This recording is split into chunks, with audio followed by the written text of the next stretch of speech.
I am Duck. I am Jill. And we're Duckjil. Yay. And today we are going to be doing some short clips about the documentary that just came out about BTS's return. And we're actually going to be talking to Jill, who is a bona fide Korean, so to get the sort of more authentic opinions and sort of hot takes. So this is like a clip from the documentary that we're just going to play now.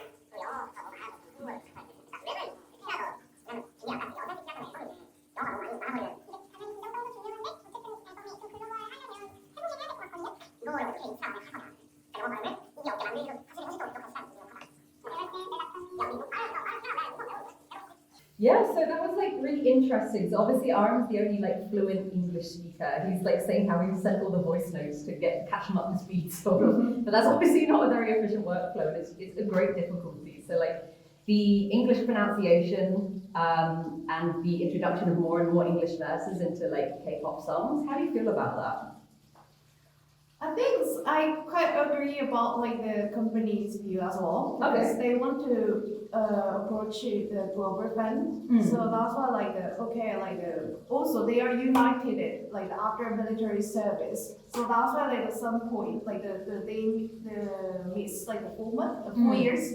So like some people didn't know about the BTS well. So that's why like quite easy to making like newbies. And also quite easy to approach like the global fandom as well. So that's why I'm quite agree as well. But this is like because their title is Arirang, so it's a very Korean songs, like the Korean title. So that's why I feel like okay, I quite agree as well like the Duckjil's view, because is it like is it the Arirang is kind of like the very representing Korean song, like traditional song. So that's why like it doesn't have any Korean lyrics. It feels like why you guys choose like the Arirang? So you can choose like a different title name. But yeah, so that's why like also like I quite agree about like because the other like the members didn't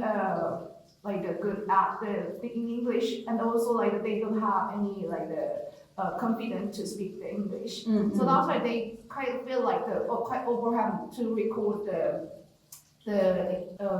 song in English. Yeah, well, I mean, as you know, I really live in Korean. Yeah. So I mean, good on that. Yeah, so that's why I'm quite agree like the both sides, because like I totally agree about the RM side, and also I'm totally agree about like the company view as well. Yeah, well, they are going on a world tour. It's a bit presumptuous to be like, so English is the global language, but like obviously because they're doing a lot of dates in the US and that's a huge market for them, it does make sense. But at the same time, yeah, I understand the struggle. It's just confusing to me because like they're such big artists. They basically build big hit up to high.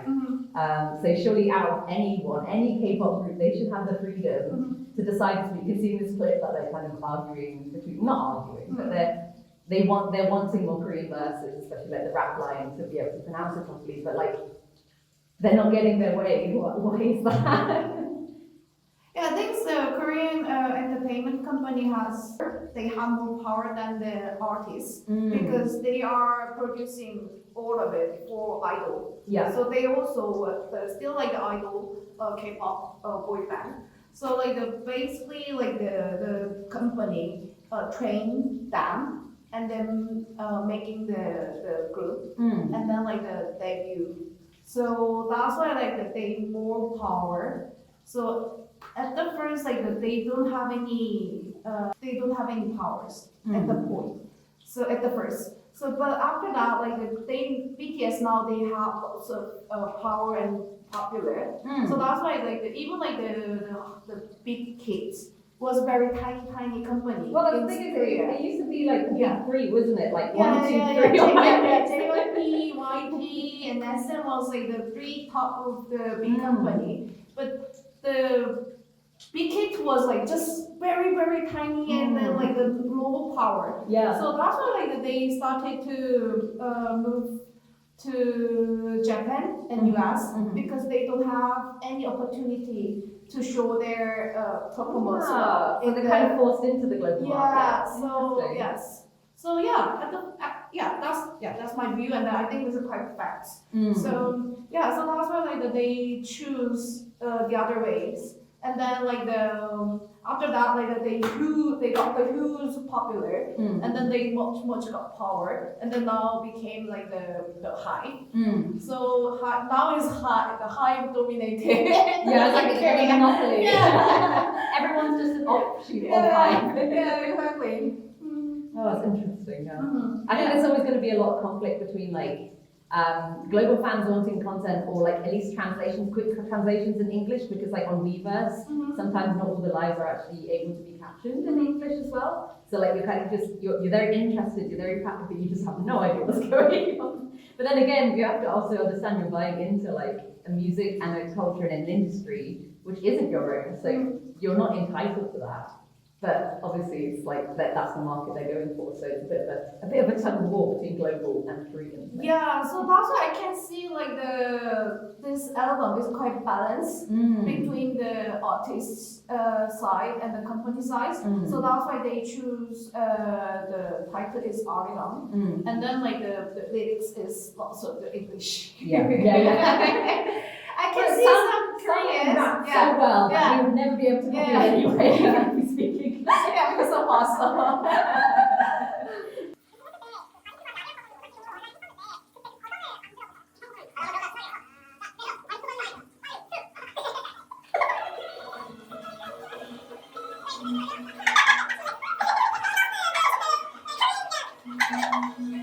Wait, it's like they're in the room.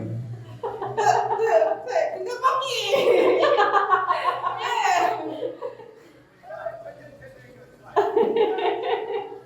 What is the national exercise? What is that? I think that is only the generation know about it.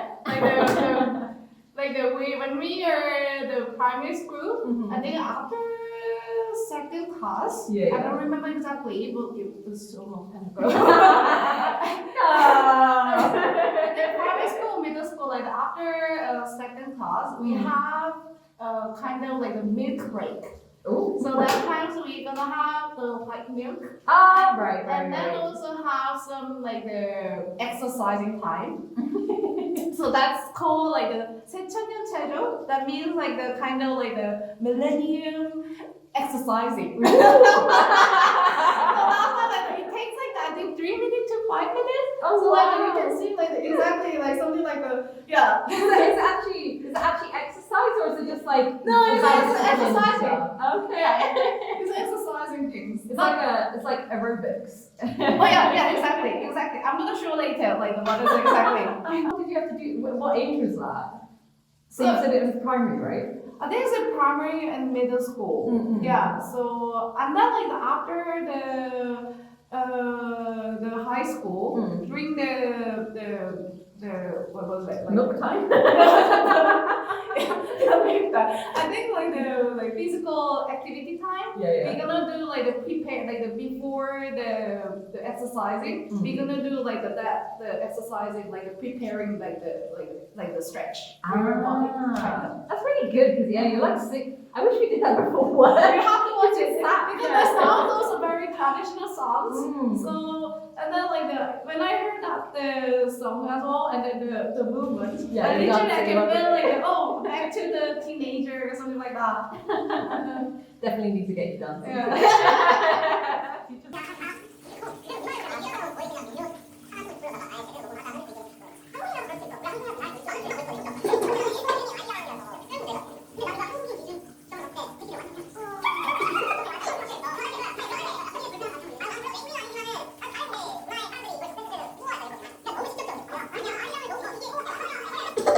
So that's almost exactly what you said when like I was like talking about how they called it Arirang, and you were like, what? Yeah, I think it was when I heard that the title at the first. Oh my god, it was too much. Yeah, and when I was like, the colors will be red and black, and you're like, really? That's so traditional. Yeah, it's so Korean, and then like I felt like it actually beats that like the kpop. So it's like the nationalist hype. I feel like literally like that. Oh my god, they're gonna do like that. So after military service, they got too much like the Too much language. Yeah, exactly. love our national. So Well, that's a big. I mean, from like my perspective, I can't speak for the whole of the West, but is it like it's always been really interesting to learn about cultures which are so different, and like there's always been a little bit of whimsy and like because they're so like different between like sort of Chinese, Japanese, Korean culture, learning about that stuff, which is just so completely like separate from like the culture we are more used to. It has like a much deeper sense of history because I mean there's also a lot of colonization we hate each other. Literally, we hate each There's a other. rich history that we don't know about, and like it has a lot more like mystique than like our history does. So I guess that's why we always like tend to subscribe to it a lot more, and we like seeing this sort of stuff. And obviously, like Netflix doing this documentary and doing the live, they've just come off the success of K-pop Demon Hunters, which obviously showed that like the West really likes this sort of like thing. So like from our perspective, it's great learning about like this, but as it just so showed there in the clip, and as you just said, like maybe too much. Yeah, at the first I felt like there's so too much. Yeah, so anyway, like so that's why like at the first when I heard that, like it was literally pretty sad that K-pop is like nationalist hype. It's but that's the thing. So I mean, obviously this came off the back of them coming from military. So you're wondering if that was the reason why potentially. But like we've had like other sort of, especially when there was like Britpop. So I don't know if you know about Britpop, but there's like a huge like moment in the 90s and 2000s where like Britain was actually like the leading in music. I know that sounds weird to say, but like then you had things like the Sugar Girl, oh my god, the Spice Girls. Yeah, and then you had. I don't know which Spice Girl. I'm not well versed in this. I was very young at the time. But the one who wore like the Union Jack outfit, and that was like iconic. Okay, right. So like I mean, for me, that's like almost a reflection of this of like when you like really get behind, and obviously you've always had K in front of pop. So like I don't know why there's always been that. I can't remember who said it. It was like you wouldn't call it white pop. You wouldn't call it like it was very. I think it's always like something like the made the word. It's always like the English speaker made it something. So that's why like they didn't put the something like the white pop, like British pop, like something like that, because they are already speaking like the English. It's just so American / English centric, isn't it? But I mean, that's the thing. We're all subscribing to it, like, and it's not like I don't know. It's weird to call it pop when it's almost seen as a niche, but then it is becoming more mainstream. So I guess it is more like pop music. So that's why I just after the release the album, so they collaborate like the National Museum and then so many like the museums, they did the Korean things. Merchandise collaborate the National Korean Museum. So that's like okay, that's point. That's point. They gonna selling the product, so that's why they gonna do that. But it also brought a lot of it. I mean, like because of the patterns that were on the merch, you were like, oh my god, that's from the bell. That's from like number was it 29? 29, yeah. And I was like, whoa, like so it makes sense, even though I know it is merchandise, which is go for it, but like it at least was like meaningful and like you learned something about the culture, which I think in terms of cultural appreciation is really cool. So. I think quite after that, like they released the merchandise and everything. So I felt like they are so good at design and making like the collaboration like between the BTS and then the Korean culture. So that's why they're so good like everything. So yeah, good ambassador. Yeah, good ambassador. Yeah, exactly.